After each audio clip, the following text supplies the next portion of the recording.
హెచ్చరిక, దైవజనుని హెచ్చరిక.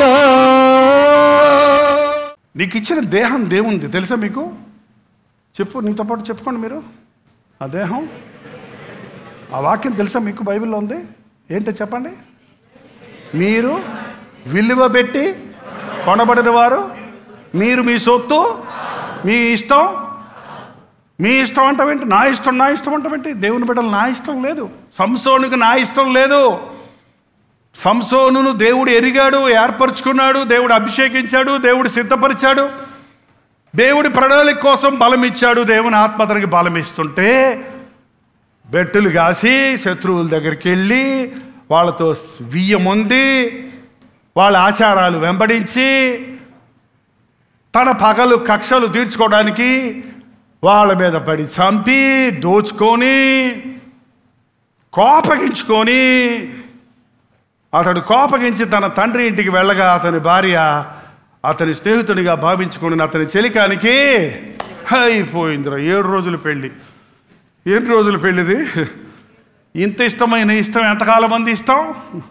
ఇష్టాలు మారిపోతుంటాయండి. ఇష్టం ఇప్పుడు ఇష్టం అన్నది చెప్పకండి. వాళ్ళు నీకు స్వీట్ ఇష్టం అని అనుకో, నీకు గులాబీ జామ్ ఇష్టం అంటే నీకు ఈ రోజు నుండి ఒక నెల అంతా గులాబీ జామ్ పెడతామనుకోండి. ఏంటి అంటే గులాబీ ఇష్టం అన్నావు కదా. ఇష్టాలు ఎప్పుడు ఉండవండి. ఇష్టాలు ఎప్పుడు ఇవాళ ఒక రంగు ఇష్టం నీకు, ఇంకో రోజు ఇంకో రంగు ఇష్టం. ఒకటి ఇష్టం ఇవాళ, తర్వాత ఇష్టం బోరు కొట్టుద్ది. మాంసం ఇష్టం, మాకు మాంసం మాంసం అన్నారంటే ఇశ్రాయేలీయులు. తినండి రా బాబు తినండి అంటే నాసిక ఆరంధ్ర బేవమంటే మాంసం గబ్బంట. నీ ఇష్టం నీకు వెక్కసమైపోద్ది. దేవుని ఇష్టం చేయండి, దేవుని చిత్తం చేయండి. ఎంత మధురంగా ఉంటుందో. దేవుని చిత్తంలో ఉన్నప్పుడు ఎంత కష్టం వచ్చినా, నష్టం వచ్చినా, నిందొచ్చినా, బాధ వచ్చినా, దీవెన వచ్చినా, ఎత్తించబడ్డా, తిప్పబడ్డా హృదయంలో తృప్తి ఉంటుందండి. దేవుని చిత్తం మారదు. దేవుని చిత్తం, ఆయన ప్రణాళిక మన పట్ల ఉన్నదాన్ని మనమే చెరిపేసుకుంటున్నాం. సంసోను ఇంత హీన స్థితికి దిగజారిపోయాడు. కోపగించుకొని వెళ్ళిపోయాడు. మళ్ళీ మేకపిల్లను తీసుకొని వచ్చాడు మళ్ళీ భార్య కోసం. నా భార్య వద్దకు పానివ్వండి అంటే వాళ్ళ నాన్న అన్నాడు, ఓరే నిజంగానే కోపగించి వెళ్ళిపోయావు అనుకున్నానయ్యా. నీ భార్య నీ స్నేహితుడికి ఇచ్చి పెళ్లి చేశాను, నీకు ఇంకో కుమార్తె ఉంది, 2వ అమ్మాయి, ఆ అమ్మాయిని ఇచ్చి పెళ్లి చేస్తాను అంటాడంట. అది వాళ్ళ కల్చరు, అది వాళ్ళ పద్ధతి. సంసోను జీవితం నా తర్వాత చూసినట్లయితే అతనిలో ఉన్న భక్తిహీనత దిగజారిపోవటం ఎంతవరకు వెళ్ళిందంటే వేశ్యల దగ్గరికి వెళ్ళటం మొదలుపెట్టాడు. 16వ వచనం చదివేయండి. 16వ అధ్యాయం 1వ వచనం.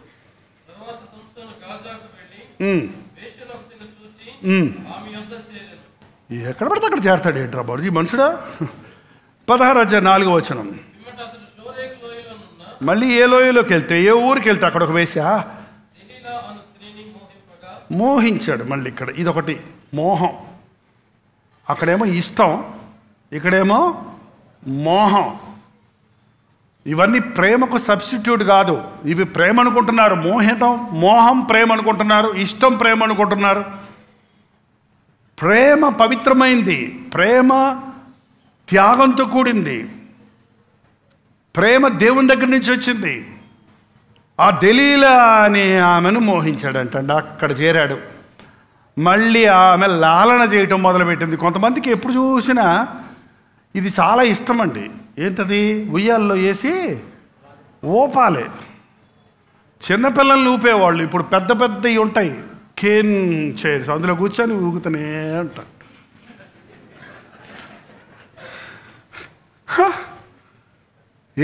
ఏంటి ఎంజాయ్ చేస్తున్నా లైఫ్. ఏంటి ఎంజాయ్? నీవి ఎంతసేపు ఊగినా ఎక్కడున్నావు నువ్వు? అక్కడే ఉన్నావు. అయ్యో ఎంత టైం వేస్ట్, ఎంత నీలో ఉన్న ప్రయోజనకత్వం అంతా వృధాపరుచుకుంటున్నారు. పొగిడే వాళ్ళ దగ్గరికి చూడండి, తెగ పరిగెడతారు మనుషులు. నువ్వు భలే ఉంటావు అంటే చాలు వాళ్ళ దగ్గరే కూర్చుంటారు. నా ముక్కు కూడా బాగుంటుందా? డ్రెస్ బాగుందా? డ్రెస్సు ఏంటండి? దీనికి బానిస అయిపోయాడు సంసోను. లాలన చేయటం, ఏడుచుకోవటం, బతిలాడే వాళ్ళని చూస్తే ఎక్కడ లేని దయా కనికరం వచ్చేస్తుంది మనుషుడికి. Be careful. ప్రేమ లేని వాడు గాయాలు చేస్తాడు. మేలు కోరిన స్నేహితుడు గాయములు చేయును, పాగవాడు లెక్కలేని ముద్దులు ముద్దులు కావాలి ఇప్పుడు మనుషులకి. అన్నిటినీ మనం ఓకే ఓకే ఓకే అంటే అబ్బా అబ్బా ఎంత మంచోడో మా నాన్న. నో అంటే చాలు అంటారు, మళ్ళీ అంటారు బేరం అంటారు. You have to learn no. నీ లైఫ్లో క్రైస్తవుడికి ఉండాలంటే you have to learn no. ఈ రాజభోజనం నేను తిన్నాను, ఈ జాగ్రత్తం నేను చేయను, ఈ స్థలానికి నేను వెళ్ళను. 16వ వచనం, అనుదినము మాటల చేత అతన్ని బాధించి తొందర పెట్టుచున్న అతడు ఆమెను విడిచిపోయాను అని ఉండొచ్చు కదా. భార్య మీద అలిగిపోయాడు. అక్కడ ఇక్కడ పోవచ్చు కదా. అనుదినము మాటలతో నా చెప్పవా నా చెప్పవా నా చెప్పవా నా చెప్పవా అని విసిగిచ్చేస్తుందంట. విసిగిచ్చేస్తుంటే వదిలిపెట్టి పోవాలి కదా, పోలేదు. ఏం చేశాడు? ప్రాణం విసిగి చూసారా, జీరోకి వచ్చేసాడు. ఇప్పుడు హీరో దిగి దిగి దిగి దిగి దిగి దిగి ఎక్కడికి వచ్చాడు? దరిద్రం బతుకు, నా బతుకు ఎందుకు వచ్చిన బతుకు, చచ్చిపోతా. ఎంతమంది ఈ రోజున భార్య భర్తలు చచ్చిపోతా చంపేస్తా, ఈ 2 మాటలు వస్తాయి వాళ్ళకి. నిన్ను చంపి నేను చస్తా. వాడు దొంగ, దోచుకునేవాడు, నరహంతకుడు. ఎవడన్నాడు? సాతాను. బైబిల్ సారాన్ని మించింది ఏదైనా సరే సాతాను సంబంధమైంది. ఈ లోకాన్ని విడిచిపెట్టినప్పుడు మనం, దేవా నన్ను ఈ లోకంలో పుట్టించావు, నువ్వు అనుకున్నట్టుగా నేను బతికాను, నా పని అయింది ప్రభువా వస్తున్నా అని చెప్పగలిగినట్టుగా ఉండాలండి. ప్రార్థన. అయ్యా నీ అడుగు జాడల్లో నడవడానికి మాకు సహాయం ఇచ్చి, నీ కొరకే బ్రతకడానికి మాకు సహాయం ఇచ్చే, నీ ప్రణాళికలే మా పట్ల జరగడానికి సహాయం ఇచ్చే. మా బిడ్డలో నీవు ఇచ్చిన బహుమానమయ్యా, మా బిడ్డల్లో ఒక్కడు కూడా నాశనానికి పోకూడదు. మా బిడ్డలు నరకంలో కాలడానికి కట్టల్లాగా ఇవ్వలేదు, కానీ నీ నామాన్ని మహిమపరచుటకు, నీవిచ్చే జీవకిరీటాలు పొందుటకు, నీ రాజ్యంలో గొప్పవారిగా ఉండటకు సహాయం ఇచ్చేదాయి. మా బిడ్డలను నీ చేతులుగా అప్పగించుకుంటున్నామయ్యా. లోకం చెడిపోయిన లోకంలో ఎటు చూసిన ఆకర్షణలు, ఎటు చూసిన మాయలు, మంత్రాలు, తంత్రాలు, ఎటు చూసిన పాపము పొచ్చి ఉండటం చూస్తుండగా మా బిడ్డల్ని భద్రపరచగలిగిన వాడివి నీవేనయ్యా. వారి చూపు నీ మీదే ఉండాలి నాయన.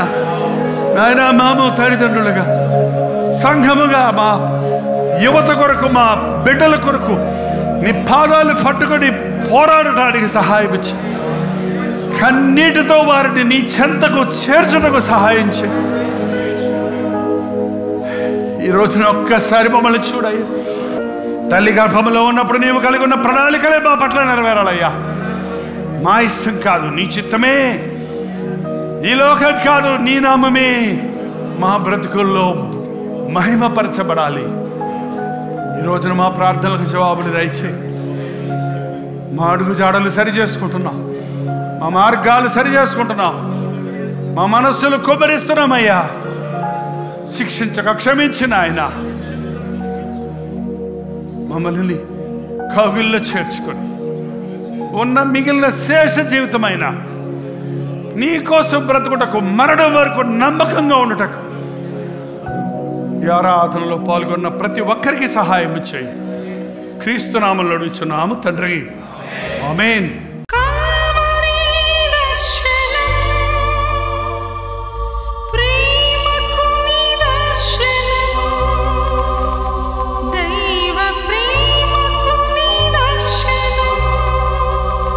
తెలుగు, తమిళ, హిందీ, మలయాళం, బెంగాలీ, ఒరియా అనే 6 భాషల్లో టెలివిజన్ ప్రోగ్రామ్స్ కొనసాగుతూనే ఉన్నాయి. భారభరితమైన పరిచయంలో మీరు సహకరించాలని ఆశిస్తే ప్రభు మిమ్మల్ని ప్రేరేపిస్తే మీ విరాళాలు, కానుకలు డాక్టర్ జై ఫౌండేషన్స్ అనే ట్రస్ట్ నెంబర్కి మీరు పంపించవచ్చు. అవి నేరుగా టీవీ ఛానల్స్కి వెళ్తే అందులో ఏది మేము మా సొంత ఖర్చుల కొరకు ముట్టుకోవటం లేదు, వేరే పరిచయ కొరకు ముట్టుకోవటం లేదు. టెలివిజన్ పరిచయలో ఇంకా సువార్త అనేది వారికి అది అందించాలని ఆశతో ఒక 20 సంవత్సరాలుగా కొనసాగుతున్న పరిచయం కొరకు ప్రార్థించండి, మీ సహకారాన్ని అందించండి. ఈ విషయం మీకు ఇంకా వివరాలు కావాలంటే 89393939 అనే నెంబర్కి మార్నింగ్ 10 నుంచి ఈవినింగ్ 10 లోపల మీరు ఫోన్ చేయండి, వివరాలు గురించి తెలియజేస్తాను.